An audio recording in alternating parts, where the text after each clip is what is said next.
Emigrar es sacar tus raíces de la tierra en la que naciste para hacerlas crecer en otro lugar. Y mientras eso ocurre, soportar el frío que provoca en ellas la intemperie. Me he propuesto reconstruir la historia de aquellos que dejaron todo para comenzar de cero. Seres que al llegar a Argentina hace muchas décadas, subían por estos escalones desgastados, miraban a través de las ventanas para saber por dónde habían llegado y recorrían estos pasillos, cargados de una mezcla de tristeza y esperanza que aún hoy, después de muchos años, permanece impregnada en estas paredes.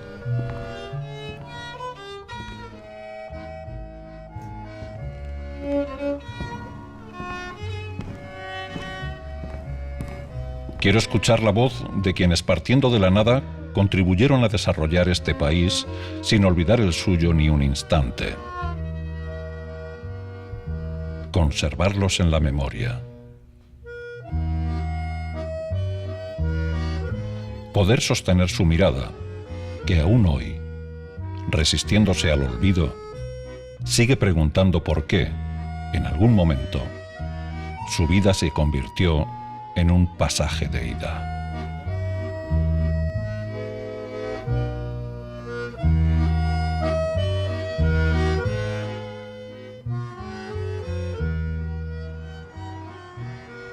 He quedado con Maite Michelón en el edificio de la Patriótica, uno de los primeros que los españoles levantaron en Buenos Aires allá por 1916.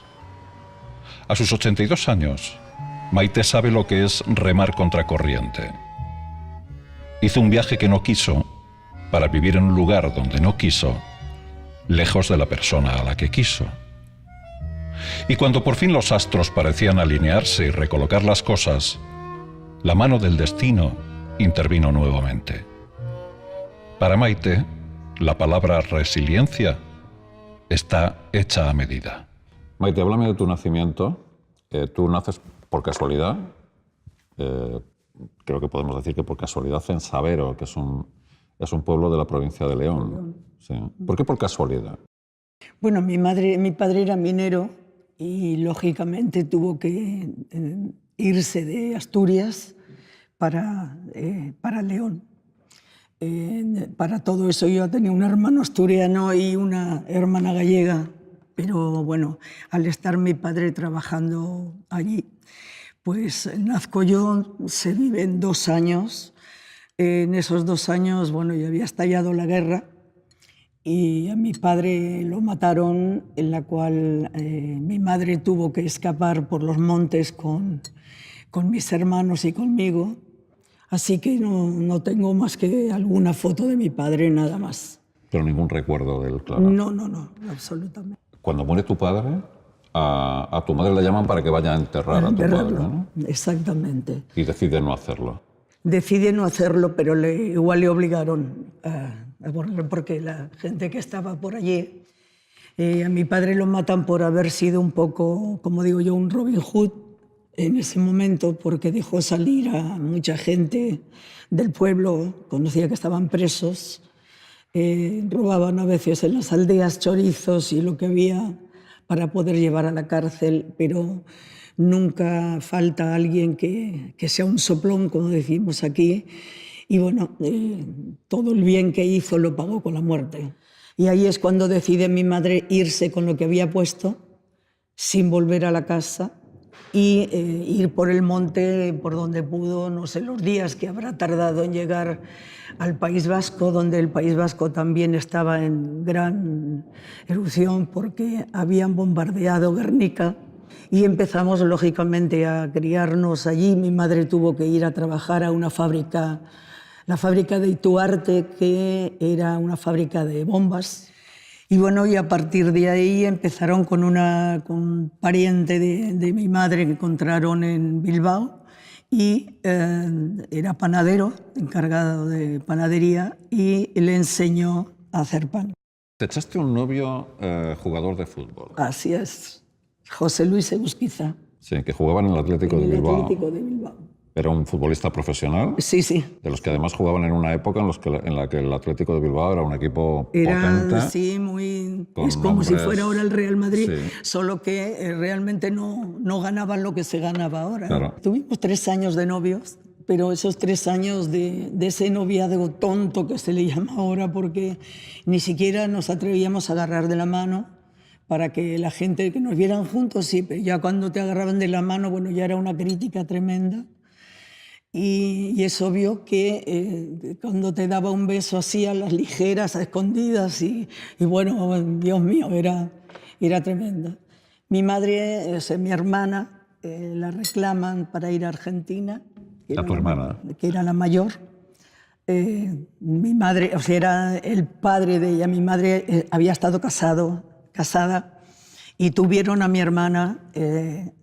El marido se va para Argentina, la deja sola con una hija en la cual nunca más se acordó. Entonces mi madre se junta con el que después fue mi padre. Tu padre. Claro, y nos tuvo a mi hermano y a mí. En el año 50 la reclama el padre, que después de mucho tiempo supo de ella y bueno, la quiso reclamar.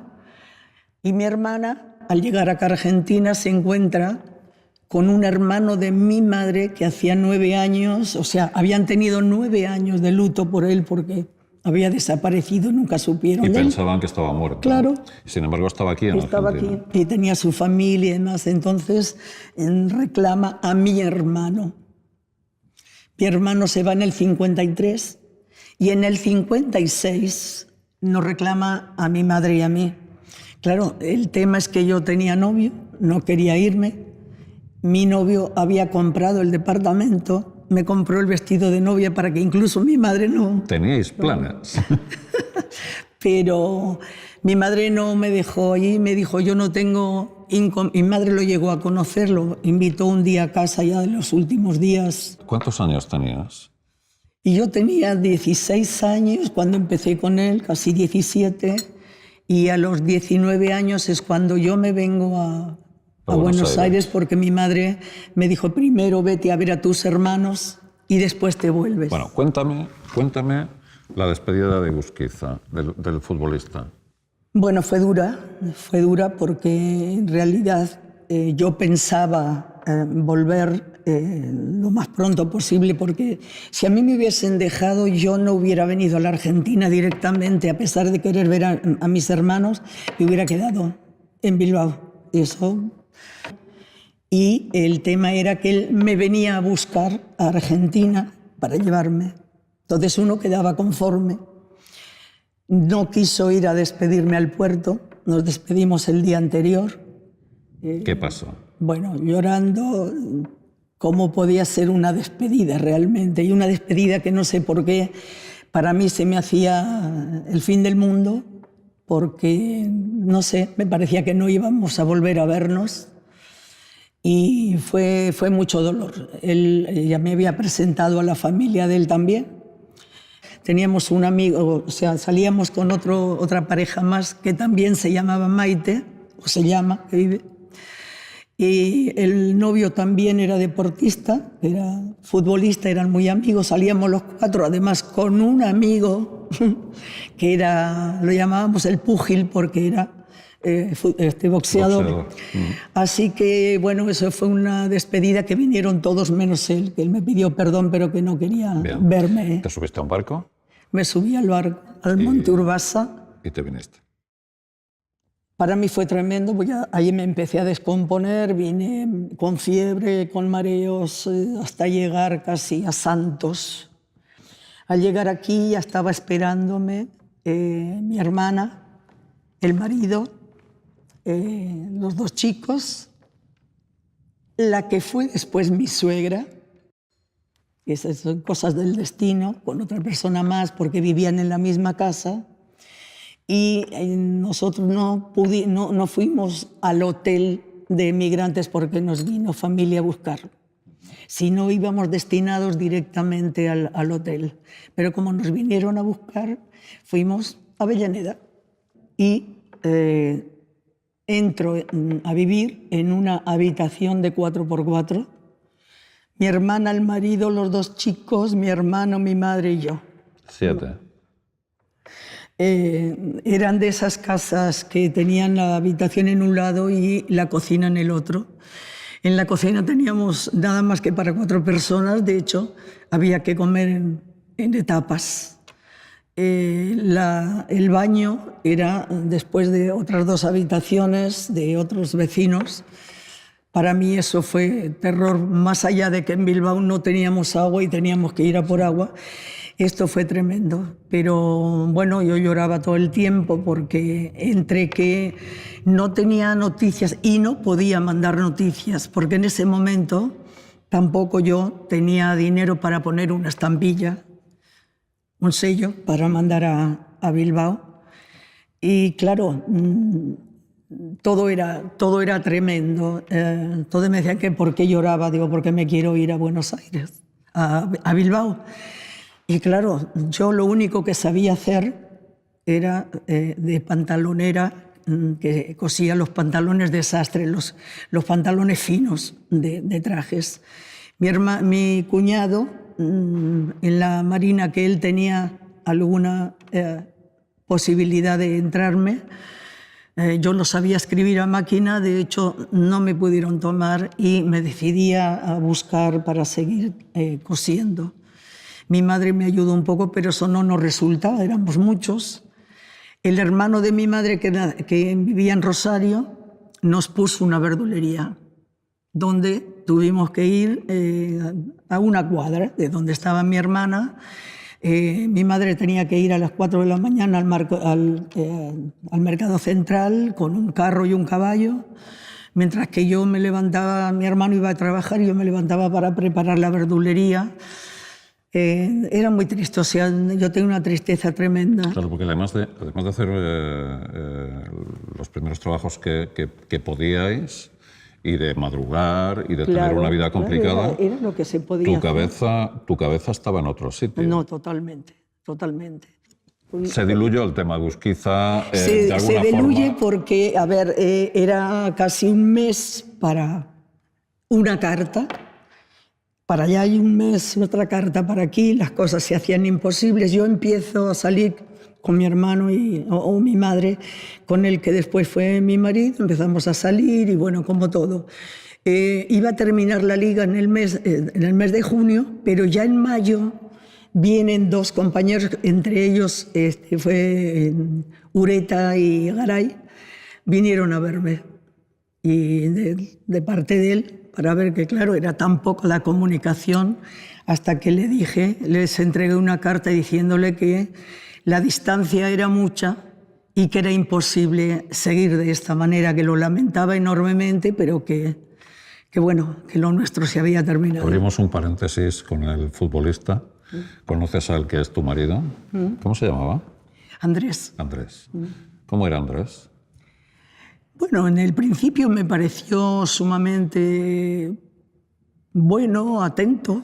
Bueno, yo en ese momento necesitaba tanto cariño y tanta atención que me parecía que había encontrado la persona de mi vida, a pesar de que la vida pendiente estaba. Decidimos casarnos a los 10 meses. Me fui a vivir con mis suegros. Y bueno, ya ahí al poco tiempo empiezo con, bueno, unos celos, no por mí, no yo, sino él, que no me dejaba vivir. Yo hacía los pantalones a los sastres y los llevaba él, porque cómo iba yo a entregar, claro, y los sastres decían, no, quiero que venga su esposa, por cualquier defecto, por cualquier cosa. Y bueno, hasta que me sacó de trabajar, pero por celos, ¿no? ¿Tuviste que dejar de trabajar en eso? Claro. Por una cuestión de celos. ¿Él a qué se dedicaba? Él tenía parte en bares, había tenido un restaurante con el padre, pero después lo dejaron, lo vendieron y se fue a trabajar de mozo. Empezó a trabajar un poco bien, pero vivía con mis suegros. Mis suegros no tenían tampoco ni siquiera una jubilación, así que él tenía que trabajar para todos. Y yo, por ser pantalonera, yo tuve la primera hija a los 9 meses de casada, justo. con una inocencia tremenda, porque ni siquiera sabía realmente cómo se tenían los hijos, era una ignorante total. Pero después empiezo a estudiar, él no me dejaba, estudiaba de noche cuando él dormía. Mi suegra, maravillosa, para mí fue una madre.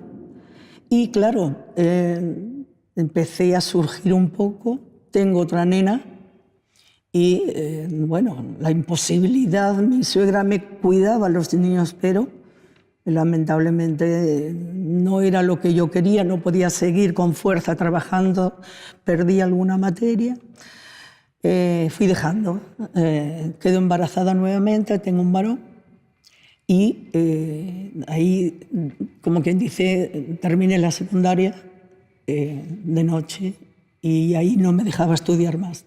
Por lo tanto, eres una mujer que estudiaba de noche o estudiaba a escondidas. Exacto. Y que además se ocupaba, por supuesto, de su casa y de sus hijos. ¿Tuviste 3 hijos? 3 hijos.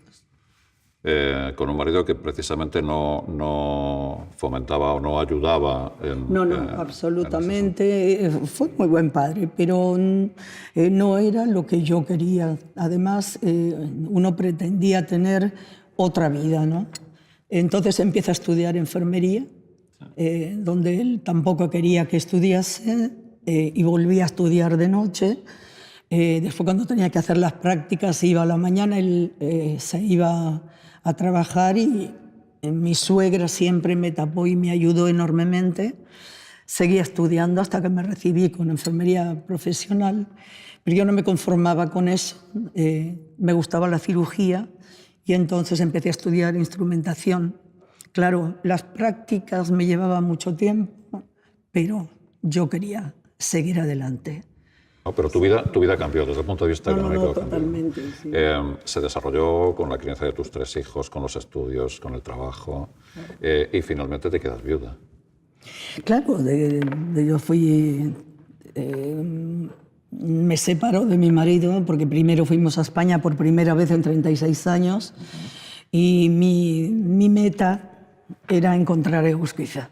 Me separo de mi marido y, bueno, al poco tiempo, o sea, yo empiezo a trabajar en el CRE, sí, donde tenía la oportunidad de ir cada 6 meses a España y volví a buscar a Egusquiza. Y a través de unos amigos se contactan en el ayuntamiento por un diputado y me dicen que, porque yo tampoco sabía si vivía o no, claro, y me dice, sí, vive en tal lado, está en Erandio. Yo, bueno, la próxima vez voy, y volví a los 6 meses más, vuelvo a ir a Bilbao. Lógicamente me voy a Erandio, donde él estaba, había cambiado todo tanto, para mí era todo nuevo, más allá que me acordaba de los lugares, pero bueno, por donde subía por el monte para ir a las romerías y demás ya no existieron, todo carreteras. Y pregunto en una casa, me dijeron, mire, vaya a tal lugar que lo va a encontrar por ahí, claro, todos con las casas medio abiertas. Pregunto por Egusquiza y dice, ah, sí, dice, vive acá, que la llevo con el coche que está lloviendo mucho. O sea, que toda la gentileza. Entonces me lleva hasta el caserío de él y dice, es aquí. Y cuando yo me bajo del auto, él lo llama. Le dice, Joséchu, acá te buscan.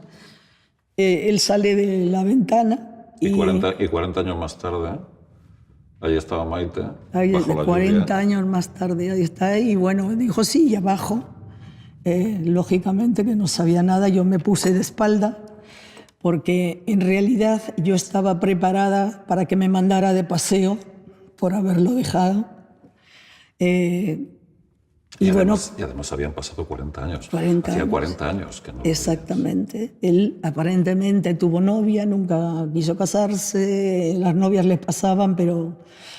Así que... ¿Bajó? Él baja de la habitación del piso. Y me dice, sí, ¿qué hay? Y entonces yo es cuando me doy vuelta y le digo, Joséchu, ¿te acuerdas de mí? Y entonces empezó como primero a recular y después, cuando se dio cuenta que era Maite, Entonces me abrazó, lloró, bueno, lloramos los dos porque uno no pensaba eso, porque además yo estaba con la idea, digo, este me va a matar, vete por donde viniste. Pero no, fue todo lo contrario, todo lo contrario. Dijo que bueno, que toda la vida se había acordado de mí, que no pudo casarse nunca, que no hubo amor que lo superara y que bueno, que realmente que se alegraba enormemente de haberme encontrado y que no me fuera. Digo, no me fuera, yo mañana tengo que tomar el avión para Buenos Aires otra vez. ¿Por qué te volviste a Buenos Aires si no te quedaste allí? Porque tenía los hijos aquí y me era más fuerte, lógicamente, el amor de mis hijos que todo lo que había encontrado, a pesar de haber sido una gran satisfacción. ¿Te viniste con la promesa de volver? Sí, sí, sí. ¿Y volviste? Y volví. ¿Y qué pasó? A los 6 meses vuelvo y cuando, en vez de venir a buscarme al autobús, pues, porque yo venía de Madrid del Congreso, me tomé el autobús hasta Bilbao y no, él no estaba. Estaban mis amigos y cuando pregunto por él, dice, no, es que está en el hospital, que tuvo una hemorragia digestiva, era lo que me habían comentado, pero ya está bien. Dice, ahora nos vamos a la Cruz Roja, donde él estaba en el sanatorio, y allí realmente nos vimos. Tenía la cadena que yo le había regalado puesta. Y empezamos a charlar y bueno, ahí hubo un poco de reproche de que por qué yo lo había dejado, que él me hubiera venido a buscar, que en fin, todo lo que habíamos planeado, pero que yo era demasiado a la distancia, que tenía mucho temor a todo lo que pasaba, que estaba muy triste, que estaba, bueno, todo lo que me había pasado en el momento de llegar a Argentina. Así que bueno, quedamos, al otro día le dieron el alta.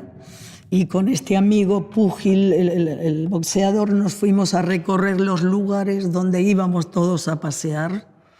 A almorzar me llevó donde la familia, diciendo que tenía la novia otra vez. Muchos me conocían, se habían alegrado mucho porque él era un chico muy querido en toda la familia y con todos los amigos.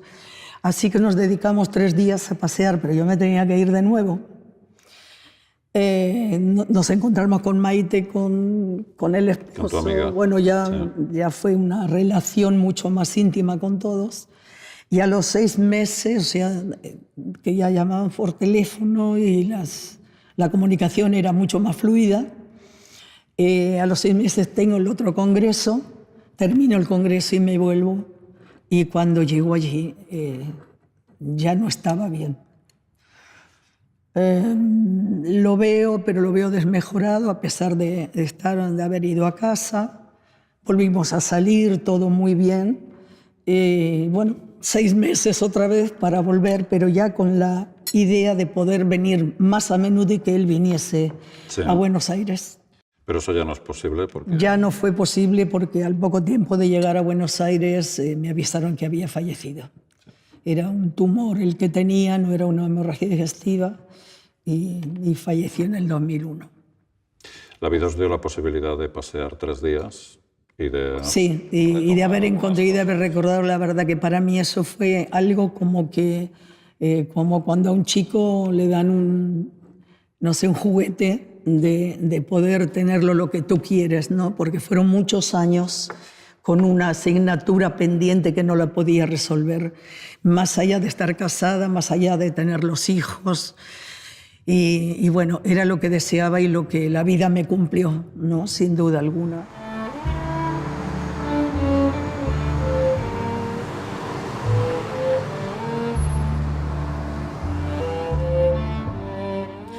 Nos hemos venido al CREA, que es el lugar donde desarrollas tu trabajo actualmente, que es el Consejo de Residentes Españoles en Argentina, ¿no? ¿Qué es exactamente el Consejo de Residentes Españoles en Argentina? Bueno, el Consejo de Residentes Españoles se formó hace 27 años aproximadamente y es el que está adherido al Consulado de España, donde solamente es un consejo que es adherido, pero no ejecutivo. asesoramiento a los cónsules si los necesitan y bueno, para ayudarles en ciertas ocasiones, como pueden ser elecciones, como puede ser la ayuda a cualquier otra persona española, ¿no? Más allá de eso, Argentina es el país que más españoles tiene, por ende es el consejo más importante del mundo. Me gustaría terminar preguntándote si tienes alguna sensación de frustración personal o si consideras incluso a veces que no estás en el lugar donde querías estar y te gustaría estar en otro. Yo creo que dentro de lo personal mismo, creo que me siento conforme de haber llegado, por haber luchado, por haber querido aprender, por haber querido superarme cada día y por poder ayudar a los demás. Ser una inmigrante es poder mirar a los demás a la cara y decir, bueno, yo te puedo dar una mano. Por otro lado, en cuanto a vida personal, yo no tengo la satisfacción de haber tenido una vida plena, una vida que me gustaría haberla tenido. No es que me haya frustrado, tengo 2 hijas en este momento, tuve 3, un hijo se murió, que es lo que más duele, creo que es el dolor más importante que puede tener una mujer. Pero tengo mis hijas, tengo mis nietos, tengo bisnietos, y en la cual ahora empieza una inmigración nuevamente de mis raíces para mi país, que es mi nieto.